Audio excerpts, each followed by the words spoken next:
नमस्कार, मैं अजय आवारा आवारा की बातें चैनल पर एक बार फिर से आपका स्वागत करता हूं और हमेशा की तरह उपस्थित हूं एक नए विषय को लेकर। आपको पता है, आप जानते ही हैं कि मैं ज़्यादातर सामाजिक विषयों पर अपने विचार रखता हूं। ज़रूरी नहीं कि मेरे विचार और आपके विचार एक हों। मुझे खुशी होगी अगर मेरे विचार आपके विचारों से अलग हैं या आप कुछ और सोचते हैं तो शेयर करें। इससे मालूम चलता है कि किसी विषय पर कितने दृष्टिकोण हो सकते हैं। श्रोता के लिए अगर विभिन्न दृष्टिकोण उपलब्ध होते हैं तो उसको भी अपने इस विचारों को ज़्यादा यथार्थवादी बनाने में मदद मिलती है। अब आज का विषय क्या है? आज का विषय कोई ऐसा विषय नहीं है जो हमारे समाज में व्याप्त नहीं रहा है। पहले परंपराएं जो भी रही हों, रीति रिवाज जो भी रहा हो, समाज कोई भी रहा हो, देश कोई भी रहा हो, लेकिन ये विषय हमेशा रहा है। विषय है नैतिक और अनैतिक संबंधों का। हमें ये देखना है कि आखिर नैतिक और अनैतिक संबंधों की व्याख्या कैसे हो। हम आमतौर पर ये लगा लेते हैं कि अगर एक सामाजिक दायरे में बनाए गए संबंध है या सामाजिक पहचान दी गई संबंधों में जो संबंध है वो नैतिक है और उसके बाहर है जो अनैतिक है। लेकिन जब हम संबंध की बात करते हैं तो पुरुष स्त्री के जो शारीरिक संबंध है हम उन्हीं की बात करते हैं। मैं कुछ अपने विचार रख रहा हूँ, मुझे पता नहीं आप कितने लोग सहमत होंगे। जब आखिर सामाजिक ये संबंधों की बात कैसे आई, मैं आपके बारे में अपने विचार रखना चाहूँगा कि ईश्वर ने स्त्री और पुरुष दो ही वर्ग बनाए हैं। उसने कोई रिश्ते नहीं बनाए, उसने कोई संबंध नहीं बनाए। स्त्री बनाया, पुरुष बनाया, उनके बीच में संबंध होते हैं और संसार आगे बढ़ता है, जीवन आगे बढ़ता है। अब चूंकि संबंध ईश्वर ने नहीं बनाया, इस बात का प्रमाण क्या है कि हर समुदाय में, हर धर्म में, हर वर्ग में इसकी परंपरा, इसका रीति रिवाज अलग अलग है, तौर तरीके अलग अलग हैं। एक संबंध एक समुदाय में वैध है और वही संबंध दूसरे समुदाय में अवैध है। तो ये बात तो क्लियर हो गई कि सामाजिक संरचना में जो संबंध बनाए गए हैं उसकी कोई स्पष्ट नीति अनीति नहीं है कि ये संबंधों को हम वैध माने या अवैध माने, नैतिक माने अनैतिक माने। ऊपरी तौर पर, मोटे तौर पर हम ये कह सकते हैं कि इसके पहले हम ये समझ लें कि आखिर ये संबंध की नैतिक अनैतिक की बात कहाँ से आई। संबंधों को दिशा देने के लिए हमने विवाह नाम की संस्था बनाई। शादी हर समुदाय में, हर देश में, हर वर्ग में, हर धर्म में शादी का प्रावधान है, उसको जो भी नाम दें। और शादी के बाद जो स्त्री पुरुष साथ आते हैं उनके संबंधों को वैध माना गया है, नैतिक माना गया है। उसके बाहर जो संबंध बनते हैं वो अनैतिक होते हैं। मतलब कि संबंधों को दिशा देने के लिए एक व्यवस्था की दी गई। और मोटे तौर पर यह माना जाता है कि जो इस दायरे में आ गया वो नैतिक संबंध और जो इस दायरे के बाहर चलेगा अनैतिक संबंध। अब सवाल ये आता है, जब एक व्यवस्था बनी हुई है, एक सिस्टम बना हुआ है, एक तौर तरीका बना हुआ है, तो ये अनैतिक संबंध वाली बात कैसे आ गई? आखिर कारण क्या है अनैतिक संबंध बनने का? कभी इस पर विचार किया है? हम मोटे तौर पर ये मान लेते हैं कि जो अय्याश लोग होते हैं वो अनैतिक संबंध बनाते हैं। लेकिन क्या अय्याशी की मानसिकता ही अनैतिक संबंधों की पृष्ठभूमि है? आप क्या सोचते हैं? मुझे लगता है कि सिर्फ अय्याशी ही अनैतिक संबंधों की पृष्ठभूमि नहीं है। अय्याशी करने वाले लोग कुछ प्रतिशत होते हैं, लेकिन अनैतिक संबंध होता है तो मिल जाते हैं। जाहिर है ये छुपे तौर पे होते हैं। तो मेरा मानना ये है कि अय्याशी का जो मानदंड है वो अनैतिक संबंधों का आधार नहीं है। वो अनैतिक संबंधों में 1% है, पूर्ण तौर पे नहीं है। तो सवाल ये आता है कि अनैतिक संबंध बन कैसे जाते हैं, फिर उसको कैसे आप परिभाषित करें? इसके पहले हमें ये देखना पड़ेगा कि नैतिकता और अनैतिकता की परिभाषा क्या है। स्त्री और पुरुष के संबंध बने हैं, उसके आधार क्या है? उसके आधार ये हैं कि स्त्री पुरुष में प्रेम हो, क्योंकि जब प्रेम होगा तभी समर्पण होगा, तभी शारीरिक समर्पण भी होगा, और शारीरिक संबंध होगा तभी संबंध नैतिक होंगे। और जिम्मेदारियाँ हों, क्योंकि समाज ने जब संबंध जोड़े हैं तो जिम्मेदारी निभाई गई है। अगर हम समाज को अलग कर दें तो स्त्री पुरुष के मिलन से जो बच्चे पैदा होंगे उनकी जिम्मेदारी किसकी? वो जिम्मेदारी नैतिक एक समाज सिस्टम बना रहे, इसके लिए एक विवाह की व्यवस्था बनाई गई है। विवाह में स्त्री पुरुष पास आते हैं, उनके संबंध बनते हैं, उनके बच्चे पैदा होते हैं और उनकी जिम्मेदारी के लालन पोषण की बाध्यता उन पर होती है। तो संबंध किस आधार पर चल रहे हैं? जिम्मेदारी यानी कर्तव्य, और जो संबंधों को एक दिशा देने के लिए। अब जब तक कर्तव्य रहेगा तो संबंधों में दिशा रहेगी। परेशानी आ जाती है कि जब शारीरिक संबंधों और कर्तव्यों में प्रधानता जिस चीज़ की है वो दूर हट जाए। प्रधानता किस चीज़ की है संबंधों में और जिम्मेदारियों में? प्रधानता है प्रेम की। पुरुष स्त्री में प्रेम का संबंध ही रिश्ते की प्रधानता है, क्योंकि जब समर्पण की बात आती है, संबंध बात, ऐसा तो नहीं है कि कोई स्त्री किसी पुरुष से प्रेम नहीं करती और अपने आप को समर्पित कर दे शारीरिक रूप से, ऐसा तो नहीं होता है। जब प्रेम होता है तभी वो संबंध बनता है, मतलब कि शारीरिक संबंधों में प्रधानता प्रेम की है। तो जाहिर तौर पर शादी में भी प्रधानता प्रेम की होनी चाहिए, आप मानेंगे इस बात को। लेकिन अब कुछ बदल गया है। शुरू में जब विवाह की बात की जाती थी, आपको याद हो पुराने ज़माने में स्वयंवर बहुत प्रचलित था, स्वयंवर ही होता था। हर शादी स्त्री की इच्छा के अनुरूप उसकी पसंद से होती थी, यानी कि जो स्त्री जिसको अपने लिए लायक समझती थी, जिसे प्रेम करती थी या कहते हैं समर्पित थी, उससे उसका विवाह होता था। और इसमें ये बात जाहिर होगी प्रधानता प्रेम की थी। लेकिन समय में बदलाव के साथ साथ अब क्या हो गया है, अब हमने और आवश्यकताओं दिखना शुरू कर दिया है। पहले क्या था, प्रेम है, दोनों ने विवाह किया और अपनी जिम्मेदारियां बच्चों की निभाई, एक दूसरे की जिम्मेदारियां निभाई। लेकिन अब क्या हो गया है, अब चूंकि शादी करते हैं तो नेचुरली भौतिक आवश्यकताएं भी होती हैं, भावनात्मक आवश्यकताएं तो प्रेम में आई गई। तो भावनात्मक आवश्यकता और भौतिक आवश्यकता, ये दो स्तंभ बन गए विवाह के, क्योंकि भौतिकता चाहिए घर को, परिवार को चलाने के लिए। साधारणतया घर परिवार चलाने के लिए हम कोई काम करते हैं, जॉब कर रहे हैं या व्यापार कर रहे हैं या कुछ और काम कर रहे हैं, कारीगरी का काम कर रहे हैं, जो भी करते हैं हम उससे धन कमाते हैं और अपना घर चलाते हैं। लेकिन भौतिकतावाद में हम इस तरह चले गए कि हमने विवाह से प्रेम की जो कहते जो हिस्सेदारी थी उसे ख़त्म कर दिया। आज जब हम शादी की बात करते हैं तो हम क्या देखते हैं, इसके पास प्रॉपर्टी क्या है, इसके पास जॉब क्या है, इसका जॉब कितना सिक्योर है, इसका बैकअप कितना है। ये ठीक है, भौतिक आवश्यकताएं तो हमें देखना ज़रूरी है, आवश्यकता हो जाती है। लेकिन क्या यही विवाह के कर्म का आधार होना चाहिए? नहीं होना चाहिए। प्रेम की उसमें प्रधानता होनी चाहिए। लेकिन दुर्भाग्यवश आजकल यही इम्पोर्टेंट देखा जाने लगा है। और यही बात नहीं है कि कहते माता पिता ही देखते हैं, जो लड़के लड़की आपस में इवन जो प्रेम विवाह भी करते हैं, आप कहें प्रेम विवाह भी तो होते हैं ना, प्रेम विवाह में प्रेम प्रधान होता है। लेकिन दुर्भाग्यवश हमारी मानसिकता इतनी भौतिक हो चुकी होती है कि हमारा प्रेम भी भौतिकतावाद से जुड़ा हुआ है।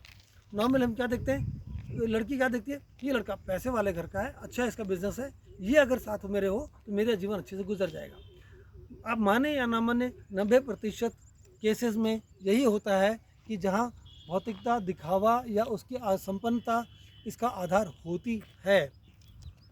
तो प्रेम की प्रधानता प्रेम विवाह में भी उतने नहीं है, क्योंकि वहाँ पर एक जवानी के समय में, यौवन के समय में आकर्षण भी काम करता है। तो आकर्षण और भौतिकतावाद अगर मिलके प्रेम बनेगा तो प्रेम का जो अंश है वो तो नहीं है, क्योंकि उसमें आकर्षण है और भौतिकतावाद है। तो प्रेम का अंश कहाँ है? आकर्षण का मतलब प्रेम नहीं होता है, ये तो आप जानते हैं, और भौतिकतावाद का मतलब प्रेम नहीं होता है। तो जो प्रेम विवाह भौतिकता और आकर्षण पर डिपेंडेंट होगा, वो प्रेम चलेगा कैसे? और यही कारण है कि बहुत से अधिकतर प्रेम विवाह डाइवोर्स में, तलाक में बदल जाते हैं। और जो सामाजिक अरेंज मैरिज होती हैं उसमें तो इसको प्रधानता दी जाती है, प्रेम को तो दी जाती नहीं प्रधानता। हम ऐसा मौका देते ही नहीं कि प्रेम उपजे। तो क्या होता है, जब हम भौतिकतावाद के आधार पर कहते हैं संबंधों को देते हैं, तो जो उनके संबंधों का आधार होता है वही भौतिकतावाद होता है। उसमें भी सफलता असफलता, कितना कमाया कितना नहीं कमाया, कितना व्यापार चला कितना नहीं चला, कितना जॉब चला कितना नहीं चला, ये आधार बन जाता है। तो होता क्या है, मूल रूप से जीवन की समस्याओं में पत्नी को और पति को एक दूसरे का साथ देना होता है। अगर पति का समय खराब है तो पत्नी को साथ देना होता है, पत्नी का समय खराब है तो पति को साथ देना होता है। लेकिन आजकल क्या हो गया है, अब व्यावसायिक असफलता सफलता तो रहती है, ये तो कि भाई कि दो लोगों ने काम शुरू किया, व्यापार शुरू किया, एक आदमी बहुत सफल हो गया, एक आदमी सफल ज़्यादा नहीं हो पाया। ये तो हर चीज़ बराबर तो नहीं होती है। जॉब में भी ऐसा है, किसी की नौकरी बहुत अच्छी लग जाती है, किसी की नहीं लग पाती है, या किसी का प्रमोशन बहुत ज़्यादा हो जाता है, कोई बहुत आगे बढ़ जाता है, कोई नहीं बढ़ पाता है। लेकिन हम देखें तो गौर करें तो पाएंगे, समाज में हम ये देखते हैं कि अरे वो आदमी तो, उसका पति तो बहुत सफल हो गया, वो देखो कितना प्रेम करता है अपने पत्नी को, ये दिलवाता है, वो दिलवाता है, वो दिलवाता है, ये यह घुमाता है, वहाँ घुमाता है। अब चूंकि वो कमाता है तो घुमा सकता है। अब शिकायत ये रहती है, आप तो मेरे को कहीं लेके जाते नहीं, आप तो मेरे लिए कुछ करते नहीं। तो चाहे अनचाहे भौतिकता एक प्रमुख घटक हो गई। और ये देखने में आया गया है, जो पुरुष अपने व्यावसायिक जीवन में सफल नहीं हो पाते हैं, आमतौर पर उन्हें पत्नियों का सहयोग नहीं मिलता, उन्हें पत्नियों से उलाहने सुनने को मिलते हैं, कंप्लेंट सुनने को मिलती है, और वो कलेश और वो फिर बाद में कलेश में परिवर्तित हो जाते हैं, और कलेश फिर बाद में मनों में दूरियां पैदा कर देता है।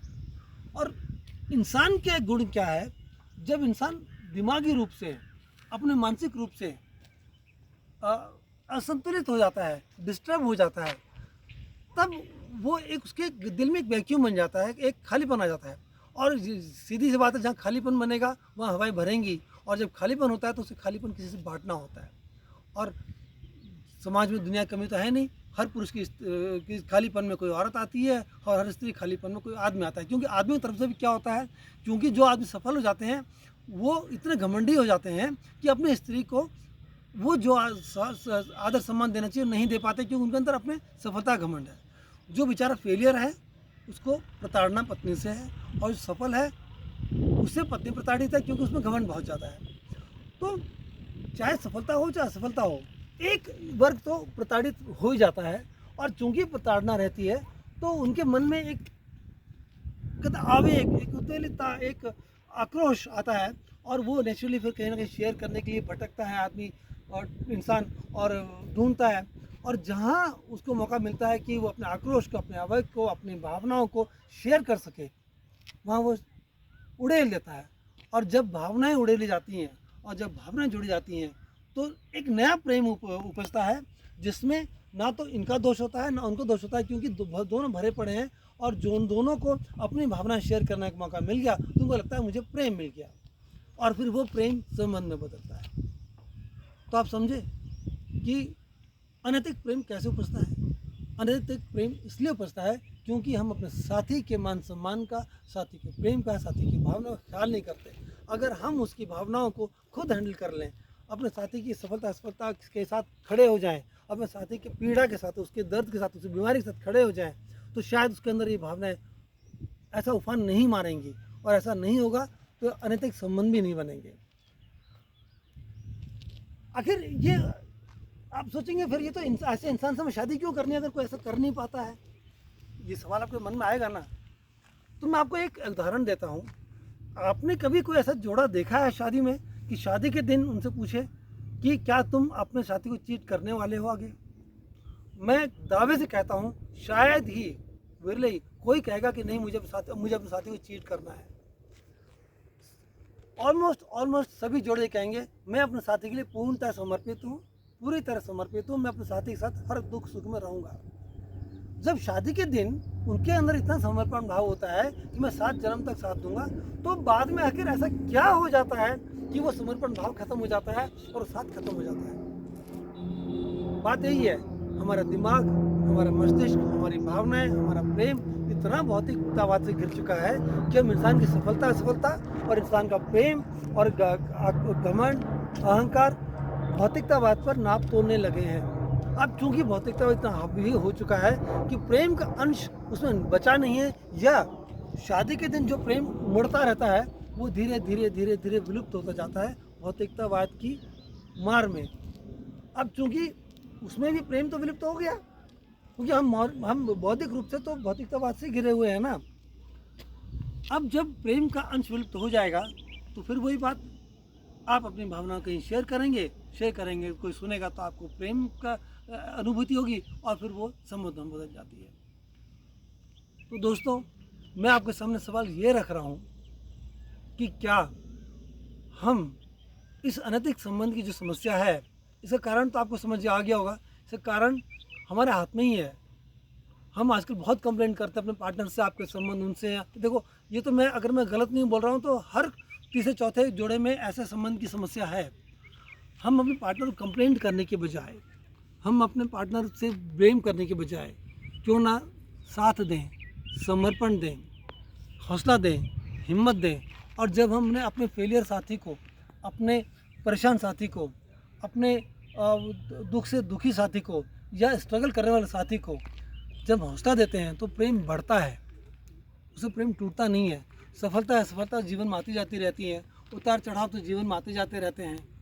आज हम सफल हैं, कल असफल भी होंगे और फिर बाद में दोबारा सफल भी होंगे। लेकिन जब असफलताएं आती हैं, जब बुरा टाइम आता है, तब हम अपने साथी को इतना प्रताड़ित कर देते हैं कि बेचारा संबंध से बाहर चले जाता है। ये बात पुरुष और स्त्री दोनों के लिए बराबर लागू होती है। अगर हम अपने कर्तव्य पर ध्यान देने लगे कि हमारी शादी का, हमारे विवाह का मूल आधार हमारे कर्तव्य, साथ, सहयोग, समर्पण और ये है, तब ये अनैतिक संबंधों की समस्या ऑलमोस्ट ख़त्म हो जाएगी। संबंध इसलिए बनते हैं क्योंकि हम उनको प्रताड़ित करने लग जाते हैं, हम उनको मानसिक तौर पर दुख देने लग जाते हैं, और यही कारण होता है अनैतिक संबंधों के शुरू होने का। क्या हम इस विचार पर फिर दोबारा गौर कर पाएंगे? क्या आप भी ऐसे ही सोचते हैं जैसे मैं सोचता हूँ, या आपका सोचना कुछ और है? क्या मेरा विश्लेषण सही है, या मेरा विचार करना सही है, या लगता है कि कोई और कारण भी हो सकते हैं? मेरा मानना यह है, चूँकि हम साथी को सहयोग देते नहीं हैं, प्रेम की भावना से विपरीत जाने लगे हैं, भौतिकता से घिर गए हैं, यही अनैतिक संबंधों के पनपने का मुख्य कारण है, और यही डाइवोर्स के होने का मुख्य कारण है। हिंदुस्तान में अनैतिक संबंध ज़्यादा इसलिए होते हैं कि कई लोग सामाजिक डर से डाइवोर्स नहीं लेते हैं। तो आइए अपने संबंधों को संभालें, अपने साथी को संभालें। अगर हम अपने साथी को संभालेंगे तो अनैतिकता अपने आप खत्म हो जाएगी। अब चूंकि हम अपने साथी को संभाल नहीं पाते हैं तो अनैतिकता आ जाती है। अब ये फैसला आप पर है कि आप अपने संबंधों को किस तरह संभालते हैं, अपने साथी को संभालते हैं या भौतिकतावाद के विचार को संभालते हैं। ये फैसला आपका, और आप ये विचार दीजिए कि मेरा सोचना सही है या गलत है, या आप इस बारे में क्या कहते हैं। मेरे विचार और आपके विचार मिलेंगे तो शायद किसी और श्रोता को कुछ और विचार मिले। मुझे आपकी प्रतिक्रिया की प्रतीक्षा रहेगी। और इससे पहले कि मैं साइन ऑफ करूं, आपसे अनुरोध है कि कृपया मेरा चैनल सब्सक्राइब कीजिए, लाइक कीजिए और शेयर कीजिए, जिससे मेरे विचार और लोगों तक पहुंच सकें और शायद वो भी अपने विचार मुझे दे सकें। आपके विचार मुझे एक स्पेस देते हैं अपने विचारों का दायरा बढ़ाने के लिए। आइए एक दूसरे को जानें और आवारा की बातों को सुनें। नमस्कार।